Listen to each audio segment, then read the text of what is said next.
Ma femme a demandé de l'espace. Puis elle m'a présenté les papiers du divorce. J'ai signé sans ciller. Le soir même, un vieil appareil photo m'a montré tout ce qu'elle avait espéré que je ne verrais jamais. Je l'ai regardé 4 fois. J'ai toujours été doué pour lire les systèmes. Donnez-moi un schéma, un plan de câblage, un circuit qui déraille, et je trouverai la faille. Je fais de l'ingénierie électrique depuis assez longtemps pour savoir que lorsque quelque chose commence à se comporter différemment sans raison claire, ce n'est pas un hasard. Il y a toujours une source. Il faut juste être assez patient pour la retrouver. Je n'ai pas été assez patient avec elle. Je veux être honnête à ce sujet. Ça a commencé il y a peut-être 5 ou 6 mois. Rien de dramatique. Elle a commencé à se coucher avant moi, ce qui ne lui ressemblait pas. Elle a cessé de me demander comment s'était passée ma journée, pas de manière froide, juste de manière distraite, comme si sa tête était ailleurs la plupart du temps. Je l'ai remarqué. J'ai posé la question plusieurs fois. Elle a dit qu'elle était fatiguée, stressée par le travail, que ça passerait. Je l'ai cru sur parole. Puis son sommeil a empiré. Je me réveillais à 2 ou 3 heures du matin, et elle n'était plus dans le lit. Je la trouvais dans la cuisine ou dans le salon, son téléphone face contre le coussin à côté d'elle, assise là dans le noir. J'ai demandé une fois ce qui se passait. Elle a dit qu'elle n'arrivait pas à dormir et ne voulait pas me déranger. J'ai laissé tomber. En y repensant maintenant, j'ai laissé tomber beaucoup de choses. Il y a environ 3 mois, elle m'a dit qu'elle avait besoin d'espace. Ces mots, je déteste ces mots. Pas parce qu'ils font mal. Enfin, si, mais parce qu'ils sont si vagues. Ils ne vous donnent rien sur quoi travailler. De l'espace par rapport à quoi? De l'espace pour faire quoi? J'ai posé les 2 questions. Elle a dit qu'elle avait juste besoin de temps pour réfléchir, qu'elle se sentait dépassée, qu'elle n'était pas sûre de certaines choses. Je n'ai pas insisté. J'ai déplacé une partie de mes affaires dans la chambre d'amis et je lui ai donné l'espace qu'elle demandait. 2 semaines se sont écoulées. Nous vivions dans la même maison comme 2 étrangers polis l'un envers l'autre au petit déjeuner. Elle cuisinait parfois. Je m'occupais du jardin. Nous parlions de choses pratiques, la facture d'électricité, savoir si nous devions appeler le propriétaire pour le robinet de la cuisine. Rien de réel. Un jeudi soir, elle est rentrée d'où qu'elle était et a posé une enveloppe Kraft sur le comptoir de la cuisine devant moi. Elle n'a rien dit au début, elle l'a juste poussée vers moi et est restée là, les bras croisés, regardant le sol. Je l'ai ouverte. Des papiers de divorce déposés, propres, organisés, déjà marqués là où je devais signer. Je l'ai regardé un long moment. Elle ne me regardait toujours pas. Sa mâchoire était crispée et elle avait cette expression qu'elle prend quand elle a déjà pris une décision et se prépare à la réaction. Je la connais depuis assez longtemps pour la reconnaître. « Tu veux en parler ?» j'ai demandé. « Je pense que c'est mieux ainsi », a-t-elle dit. C'était tout. Aucune explication, aucune dispute, aucune larme de sa part. Juste mieux ainsi. Je me suis assis au comptoir et j'ai signé chaque page. Je ne l'ai pas fait par colère ou pour marquer un point. Je l'ai fait parce que je n'allais pas supplier quelqu'un de rester qui avait déjà décidé de partir. Ce n'est pas qui je suis. Elle a pris l'enveloppe, a dit bonne nuit, et est allée dans la chambre. Je me suis versé un verre d'eau et je suis resté à la fenêtre de la cuisine pendant un moment, à regarder la rue dehors. Cette nuit-là, j'ai commencé à déménager mes affaires. Pas tout, juste assez pour ne pas avoir l'impression de vivre avec mes affaires dans une valise dans ma propre maison. J'ai sorti des boîtes du placard, réorganisé l'espace des étagères, commencé à séparer ce qui était à moi de ce qui était à nous. Il était tard, plus de minuit. Je n'étais pas fatigué. Je fonctionnais avec ce genre d'énergie particulière qui vient lorsque votre cerveau refuse de s'arrêter même s'il n'y a nulle part où aller. C'est là que j'ai trouvé l'appareil photo. Il était dans une boîte en carton poussée au fond de l'étagère du haut, sous une vieille chemise en flanelle et une pile d'enveloppes qu'elle avait gardées depuis des années. Un petit appareil photo numérique, du genre que les gens utilisaient avant que les téléphones ne les rendent inutiles. Le sien, je ne l'avais pas vu depuis des années. Je l'ai tenu une seconde, puis je me suis dit que je le laisserais avec ses affaires. Mais il semblait plus lourd qu'il n'aurait dû et, par habitude, cette même habitude qui me fait vérifier un circuit avant de supposer qu'il est mort, j'ai appuyé sur le bouton d'alimentation. Il s'est allumé. L'indicateur de batterie montrait peut-être 15%. L'écran s'est illuminé, montrant le dernier élément consulté. Pas une photo, mais un fichier vidéo. Daté de cette semaine. Je l'ai connecté à mon ordinateur portable avec le câble de mon tiroir de bureau et j'ai ouvert le dossier. Il y avait 23 fichiers vidéo, tous enregistrés la nuit, à en juger par les horodatages. Le plus récent datait de 6 jours. J'ai cliqué sur le premier et j'ai baissé le volume au minimum. Son visage a rempli l'écran. Elle était assise sur le sol de la salle de bain, le dos contre la baignoire, la lumière au-dessus du miroir baignant tout dans cette lueur blanche et plate. Elle avait l'air épuisée. Elle ressemblait à quelqu'un qui portait quelque chose de très lourd depuis très longtemps. Elle a commencé à parler. La première vidéo durait 43 secondes. Elle était assise sur le sol de la salle de bain, le dos contre la baignoire, parlant doucement comme si elle essayait de ne pas être entendue à travers les murs. Elle a dit un nom que je ne reconnaissais pas. Jasper. Elle l'a prononcé comme on prononce un nom que l'on a évité depuis longtemps. Prudemment, comme s'il avait des arêtes. Elle a dit qu'il l'avait trouvé, qu'il savait où nous vivions, qu'il envoyait des messages depuis près de 4 mois et qu'elle ne savait pas quoi faire. Puis la vidéo s'est coupée. Je suis resté assis une seconde. Puis j'ai cliqué sur la suivante. La deuxième vidéo était plus longue, près de 6 minutes. Même salle de bain, une autre nuit. Elle avait l'air pire. Elle a parlé d'une période de sa vie avant notre rencontre, avant Shreveport, quand elle vivait dans une autre ville et prenait des décisions dont elle n'était pas fière. Elle avait été avec quelqu'un. Ce n'était pas sérieux, disait-elle.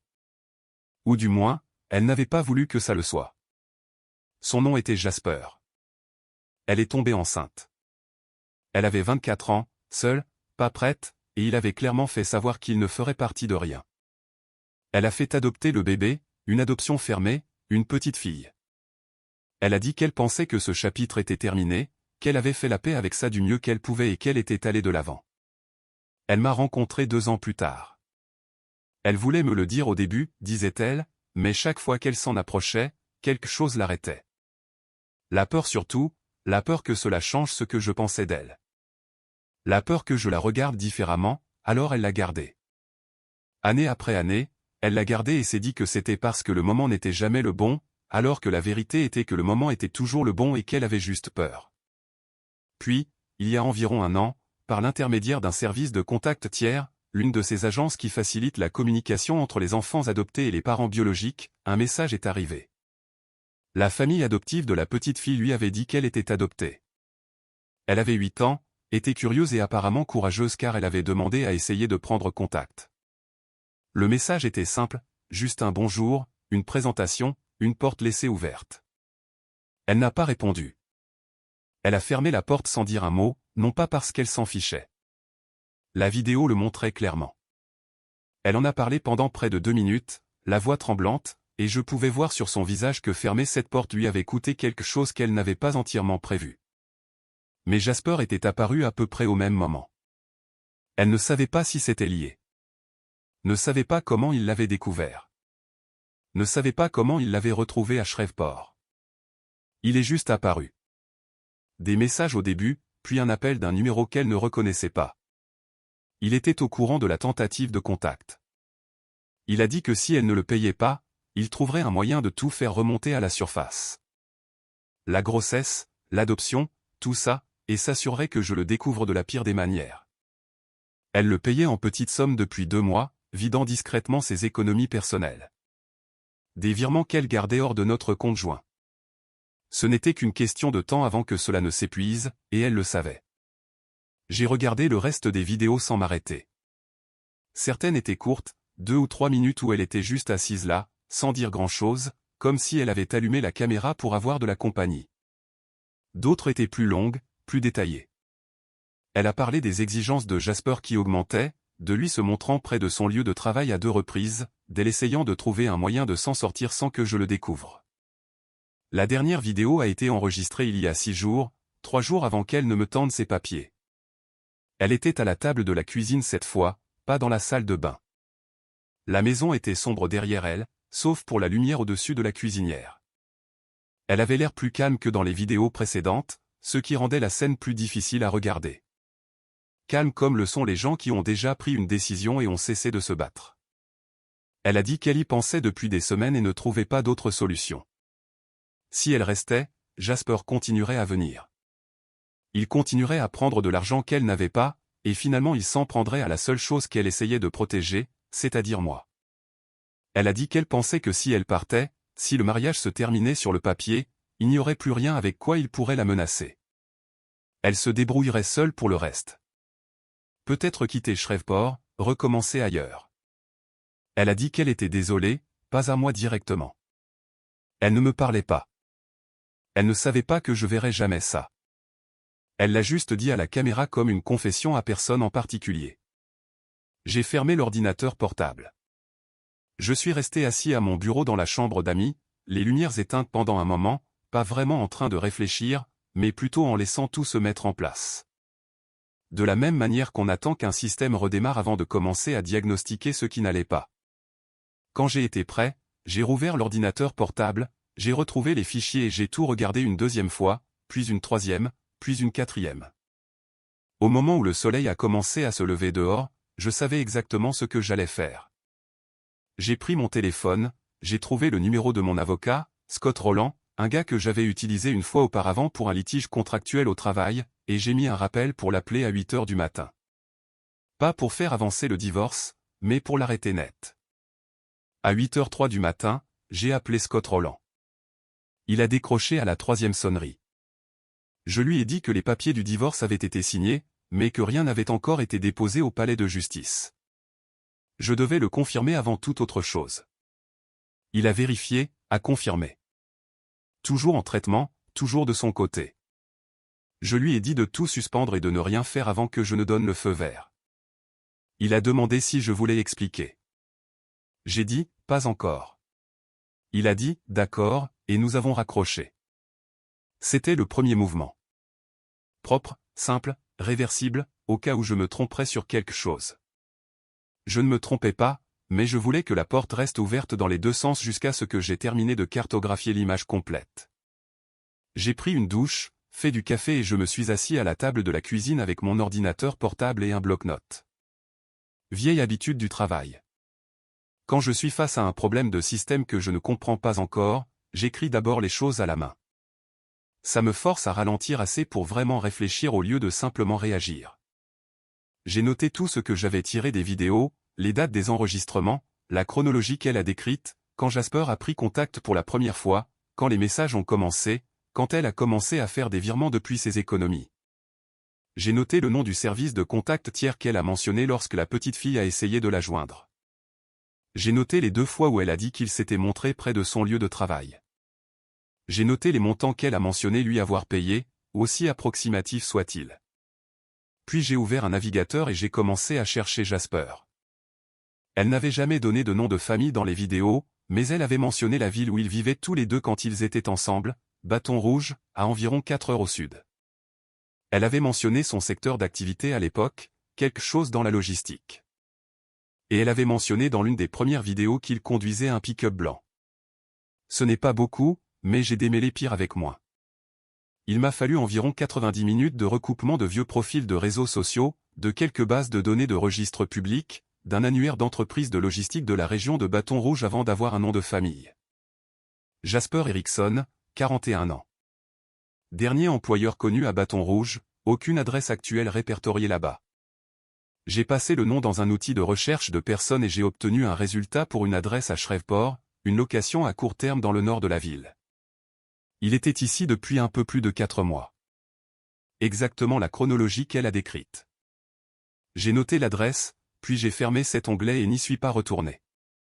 Je veux être clair sur quelque chose. À aucun moment je n'ai envisagé de conduire là-bas.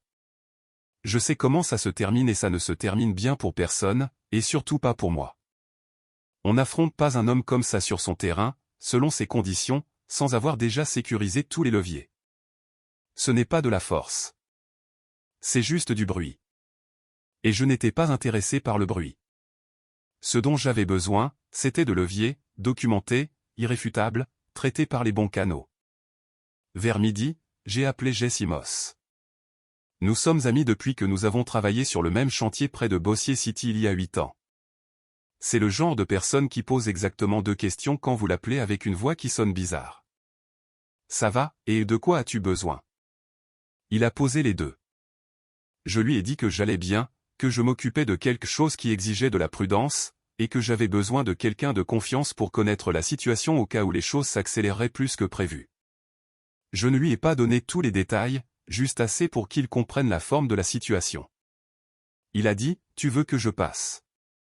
J'ai dit, « Pas encore. » Il a dit, « Appelle-moi à la seconde où ça change. » Je lui ai dit que je le ferais. Et nous avons raccroché. Cet après-midi-là, j'ai revu les vidéos une fois de plus, en écoutant cette fois spécifiquement tout ce qu'elle aurait pu dire sur la façon dont Jasper communiquait avec elle. Quelle plateforme? Quel numéro? Elle a mentionné son téléphone portable personnel à 2 reprises.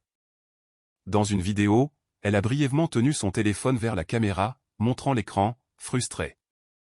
L'aperçu du message était visible pendant environ 2 secondes avant qu'elle ne le retire. J'ai mis sur pause, zoomé du mieux que je pouvais sur l'écran de l'ordinateur portable. C'était un message texte.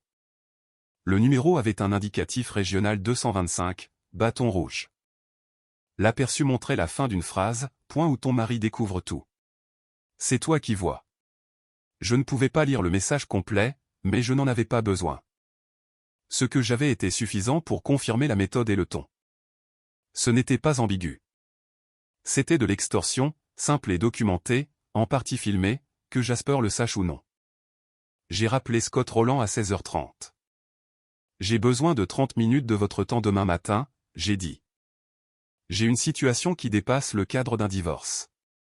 Quelqu'un extorque ma femme depuis des mois et j'ai des preuves vidéo. Je veux savoir la manière la plus propre de transmettre cela aux autorités et ce que je dois avoir organisé avant de le faire. Il y a eu une pause à l'autre bout du fil. Puis, je libérerai mon créneau de 9 heures. J'apprécie, j'ai dit. J'ai posé le téléphone et j'ai regardé autour de moi dans la cuisine pendant un moment. La maison était silencieuse. Elle logeait chez sa sœur de l'autre côté de la ville. Elle était partie le matin après que j'ai signé les papiers, pendant que j'étais sous la douche. Je ne lui avais pas parlé depuis. Elle n'avait aucune idée de ce que j'avais trouvé. Aucune idée de ce qui était déjà en marche. J'ai ouvert une canette de Red Bull, j'ai pris mon bloc-notes et j'ai commencé à tout organiser en une séquence que Scott pourrait réellement utiliser. Je n'étais plus en colère. Ou peut-être que si, mais cela s'était condensé en quelque chose de concentré et d'utile. Quelqu'un avait passé 4 mois à menacer la personne avec qui j'étais marié, à la saigner à blanc, à la regarder s'effondrer de l'intérieur. Il l'avait fait discrètement, méthodiquement, comptant sur sa peur pour l'empêcher de dire un mot. Il avait mal calculé. Il n'avait pas compté sur un appareil photo qu'elle avait oublié de ranger. La maison de sa sœur était une petite maison de location sur Fern Avenue, à environ 12 minutes de la nôtre. J'y étais allé 2 fois auparavant, une fois pour un dîner d'anniversaire, une fois pour aider à déménager un canapé. Je me suis garé sur le trottoir un samedi matin, 2 jours après ma réunion avec Scott Rowland, et je suis resté dans la Chevrolet pendant peut-être 3 minutes avant de sortir. Je n'avais pas appelé à l'avance. Je ne voulais pas qu'elle ait le temps de préparer une version des événements. J'avais besoin de la conversation non filtrée, pas de celle qu'elle avait répétée dans sa tête pendant des mois. Sa sœur, Quinn, a ouvert la porte.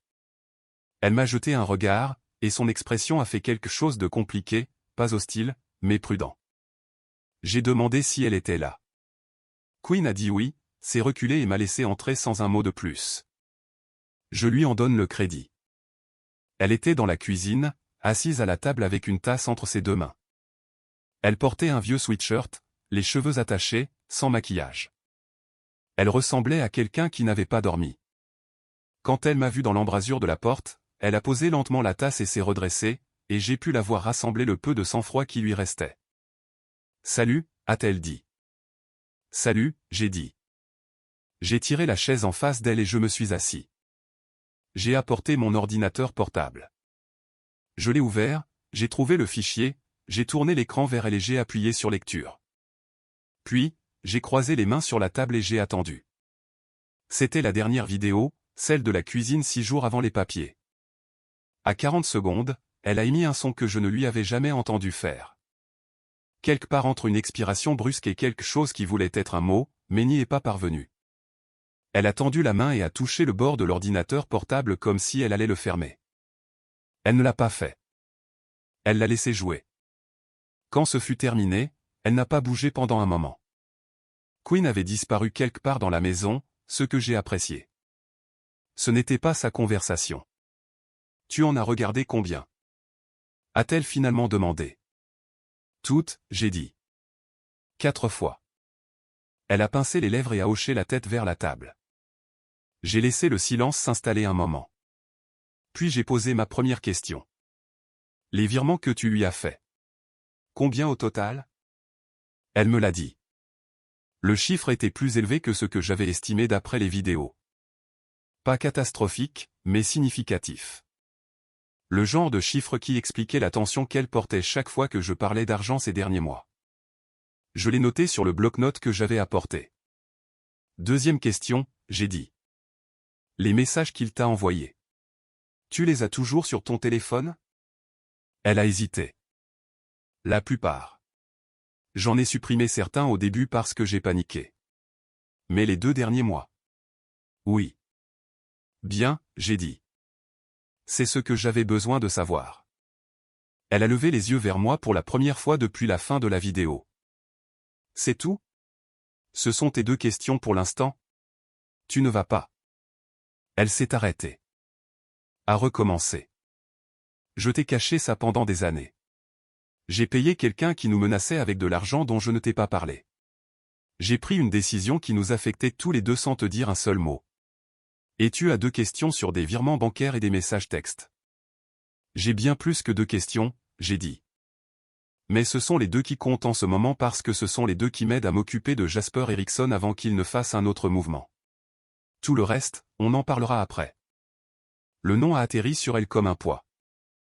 Elle ne m'avait jamais entendu le dire à voix haute auparavant. Tu l'as trouvé. Dans le nord de la ville, une location à court terme. Il est là depuis des mois.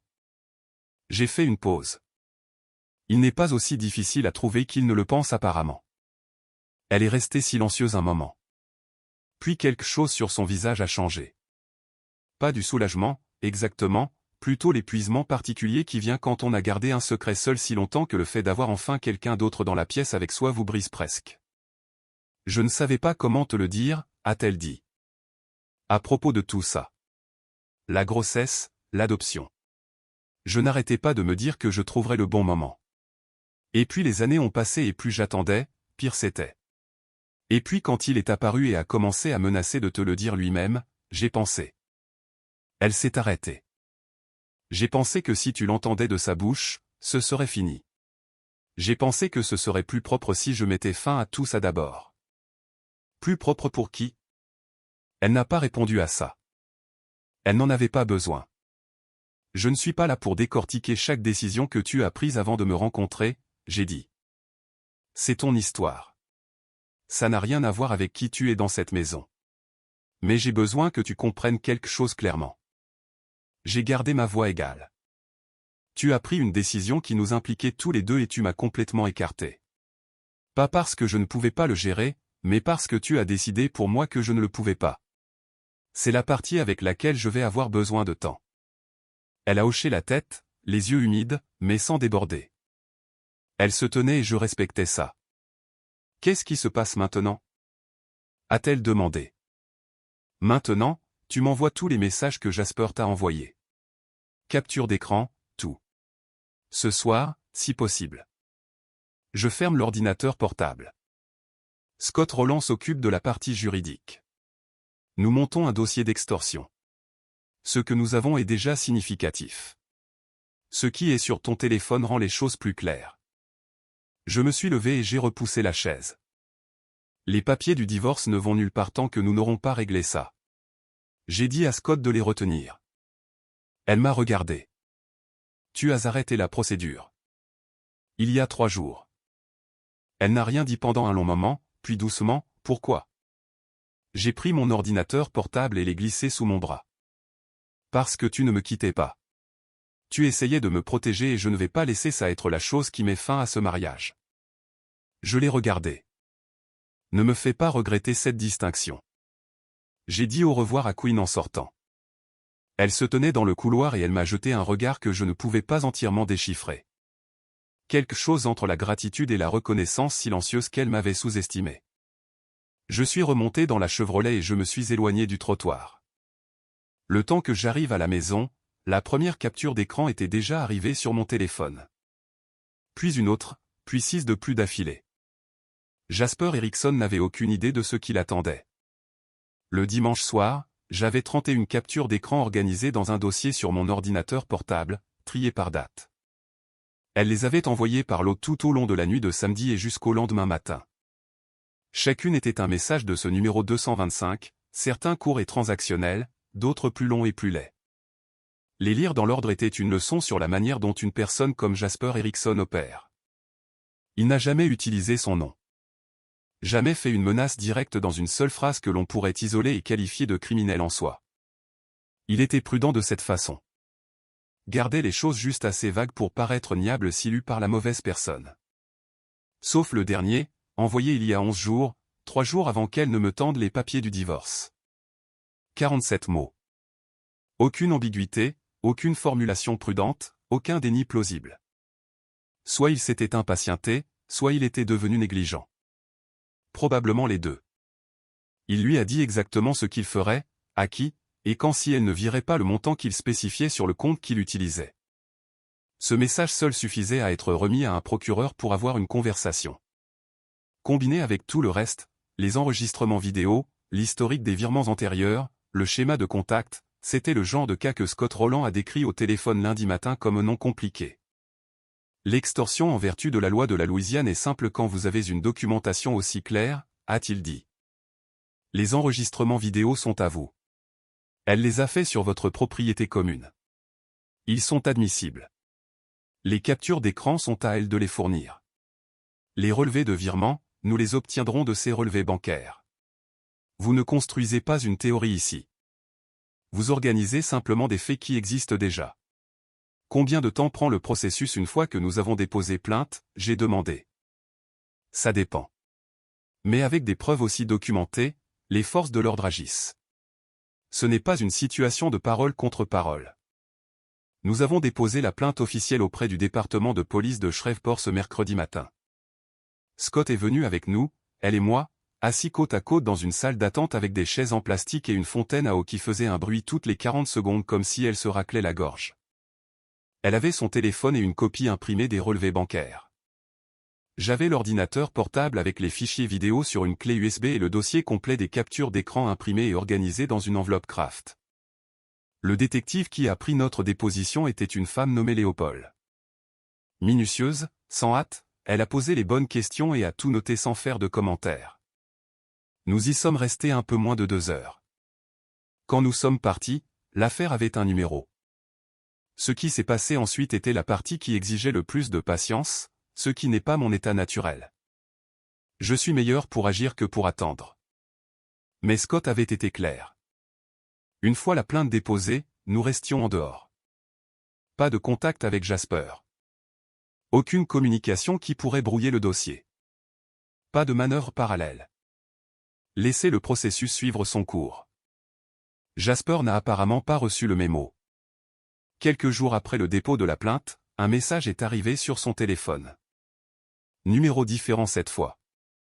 Il avait changé, mais le même schéma, le même ton. Il a dit qu'elle avait jusqu'à la fin de la semaine. A dit qu'il savait qu'elle était restée silencieuse et qu'il n'aimait pas ça. A dit que si elle pensait que se taire était une stratégie, elle avait tort. Elle me l'a transféré dès qu'il est arrivé. J'ai appelé Scott. Il vient de nous donner une subornation de témoin en plus de l'accusation d'extorsion, a dit Scott. Il n'avait pas l'air surpris. Il avait l'air d'un homme qui regarde quelqu'un creuser son propre trou plus profond en temps réel. Transférez tout directement au détective Léopold. Ne répondez pas. N'accusez pas réception. Elle n'a pas répondu. Jasper a envoyé 2 autres messages au cours des 48 heures suivantes. Chacun un degré moins contrôlé que le précédent. Au 3e message, il ne faisait plus du tout attention à sa formulation. Il était frustré et cela se voyait dans chaque ligne. Je ne prétendrai pas ne pas y avoir trouvé une certaine satisfaction. Un homme qui avait passé 4 mois à mener une opération discrète et méthodique contre quelqu'un qui ne pouvait pas se défendre, réalisant soudain que le silence à l'autre bout n'était pas de la peur. C'était de la préparation. Il y a une justice particulière à voir la propre suffisance de quelqu'un se retourner contre lui. Il avait choisi une cible qu'il pensait resterait silencieuse pour toujours. Il avait mal calculé la variable qu'il ne pouvait pas voir, c'est-à-dire moi. Un jeudi après-midi, 8 jours après le dépôt de notre plainte, Scott a appelé. Il n'a pas dit grand-chose. Il m'a juste dit que la police de Shreveport avait localisé Jasper Erickson à l'adresse dans le nord de la ville et l'avait emmené pour interrogatoire ce matin-là. Sur la base de la documentation fournie et de sa conduite pendant l'interrogatoire, il avait apparemment décidé que parler sans avocat était une bonne idée, ce qui n'était pas le cas. Il avait été formellement arrêté et inculpé. Ça suivra son cours dans le système à partir de maintenant, a dit Scott. Mais il n'est plus en liberté. Je l'ai remercié, j'ai raccroché et je suis resté assis à la table de la cuisine un moment. La maison était toujours silencieuse. Elle était toujours chez sa sœur, par choix et par accord mutuel, pendant que nous déterminions tous les deux la suite. Il n'y avait pas d'urgence. Certaines choses avaient besoin de respirer avant qu'on puisse savoir ce qu'elles étaient vraiment. J'ai envoyé un SMS à Jessie. Situation résolue. Je t'expliquerai au poker un de ces jours. Il a répondu en environ 4 secondes. Je veux les détails. Tous. J'ai posé le téléphone face contre la table et je me suis laissé m'asseoir avec ça pendant un moment. Le silence, la résolution, le poids spécifique d'un problème qui avait été géré de la bonne manière. Pas bruyamment, pas avec des confrontations ou des menaces ou quoi que ce soit qui aurait pu être utilisé contre nous. Juste méthodiquement, proprement, avec les bonnes personnes faisant le bon travail dans le bon ordre. Jasper Erickson avait passé 4 mois à croire qu'il détenait toutes les cartes. Il se trompait sur ce point depuis la nuit où j'ai trouvé cet appareil photo. La confirmation de Scott est arrivée un vendredi matin. J'étais dans la Chevrolet à environ 4 minutes du chantier. Red Bull dans le porte-gobelet, radio à faible volume. Il a été bref. Jasper Erickson avait été formellement inculpé. L'affaire suivait son cours dans le système. Notre rôle était terminé, sauf si nous étions appelés pour fournir d'autres documents. Il a dit qu'il enverrait un résumé par courriel. Je l'ai remercié et j'ai raccroché. J'ai gardé ça en moi pendant le reste du trajet. Pas de célébration, pas de soulagement, exactement. Plutôt le calme particulier qui vient lorsqu'un problème que vous portiez cesse de nécessiter une attention active. On ne lâche pas le poids d'un coup. On remarque juste à un moment donné que les épaules ne sont plus remontées jusqu'aux oreilles. Je ne lui ai envoyé un SMS que cet après-midi-là, après le travail. 3 mots.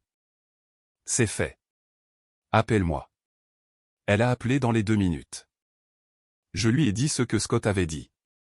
Elle est restée silencieuse un moment à l'autre bout du fil, puis elle a dit d'accord. Juste ce mot, mais la façon dont elle l'a dit portait environ 6 mois d'épuisement trouvant enfin un endroit où se poser. J'ai demandé si elle voulait passer à la maison ce soir-là, elle a dit oui. Elle est arrivée vers 19h. J'avais fait du café. Rien d'élaboré, juste la cafetière filtre ordinaire que nous avions depuis 3 ans avec la fissure sur la poignée que ni l'un ni l'autre n'avait jamais pris le temps de remplacer.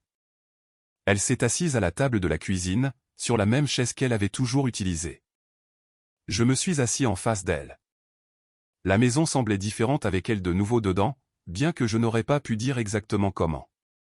Nous avons parlé longtemps, pas de Jasper. Ce chapitre était clos, et je n'avais aucun intérêt à le rouvrir. Nous avons parlé des années avant tout ça, de la version d'elle qui portait un secret seul depuis avant même de m'avoir rencontré. Je lui ai demandé ce que ça avait été de garder ça si longtemps. Elle me l'a raconté. J'ai écouté sans interrompre. À un moment donné, elle a parlé de la petite fille. Elle n'était pas obligée. Je n'avais pas demandé, je n'avais pas poussé dans cette direction, mais elle en a parlé d'elle-même, ce qui m'a dit qu'elle y avait réfléchi et qu'elle avait besoin de le dire à voix haute. Elle a dit que la tentative de contact était passée par une agence intermédiaire légitime, une lettre acheminée avec soin, sans aucune pression. La fille avait maintenant 9 ans. Elle avait une famille, une maison, une vie qui n'avait rien à voir avec nous. La lettre avait été simple et brève, écrite comme un enfant écrit quelque chose d'important, avec soin, avec plus de courage que la plupart des adultes n'en auraient. Elle a dit qu'elle y avait pensé tous les jours depuis qu'elle n'avait pas répondu. Que le silence qu'elle avait renvoyé était la décision qu'elle regrettait le plus que tout le reste. Plus que les années à garder le secret, plus que les papiers du divorce, plus que tout. Je n'ai rien dit pendant un moment. J'ai regardé ma tasse de café et j'y ai pensé honnêtement, de la manière dont j'essaie de penser aux choses qui comptent. Puis je l'ai regardé. Je n'ai pas de réponse pour toi là-dessus pour l'instant, j'ai dit. Je ne vais pas prétendre que j'en ai une. C'est une porte devant laquelle j'ai besoin de temps pour même me tenir avant de savoir ce que je pense de l'ouvrir. Elle a hoché la tête. C'est juste. Ce que je peux te dire, j'ai dit, c'est que le moment venu, s'il vient, tu ne te tiendras pas seul devant cette porte. C'est la seule chose que je sais avec certitude pour l'instant. Elle m'a regardé comme les gens vous regardent quand ils s'attendaient à moins et ont obtenu plus que ce pourquoi ils s'étaient préparés. Elle n'a pas pleuré. Elle a juste encaissé et je l'ai laissé faire. Après un moment, je lui ai dit ce dont j'avais besoin pour l'avenir. Pas un discours, pas une liste de conditions, juste honnête. Je lui ai dit que la seule chose dont je ne pourrais pas survivre une répétition était d'être exclu de quelque chose qui nous affectait tous les deux parce qu'elle avait décidé à l'avance que je ne pouvais pas le gérer. Que je comprenais pourquoi elle l'avait fait. Que je ne lui tenais pas rigueur du passé, mais qu'à l'avenir, soit nous étions ensemble là-dedans, soit nous n'y étions pas du tout. Et j'avais besoin qu'elle y croie vraiment avant de décider de rester. Elle a dit qu'elle comprenait. Elle a dit qu'elle était désolée. Pas le genre de désolé réflexe que les gens disent quand ils veulent que la conversation se termine, mais le genre qui vient d'avoir réfléchi à quelque chose assez longtemps pour le penser vraiment.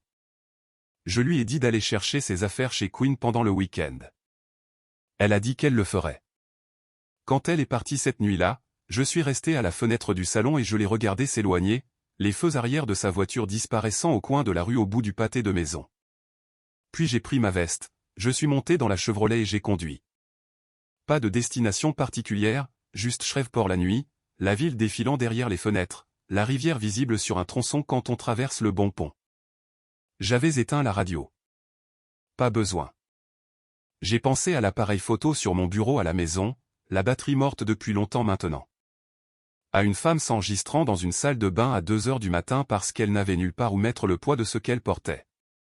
À une fillette de 9 ans quelque part dans ce pays qui avait eu le cran d'écrire une lettre et avait reçu le silence en retour, et qui pourrait un jour réessayer.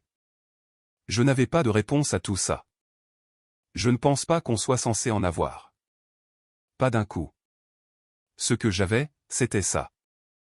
Un problème qui devait être géré avait été géré. Un mariage qui valait la peine d'être sauvé avait été sauvé. Pas parce que j'ai couru après ou que j'ai supplié, mais parce que j'ai décidé que ça valait le coup. Et puis j'ai fait le travail.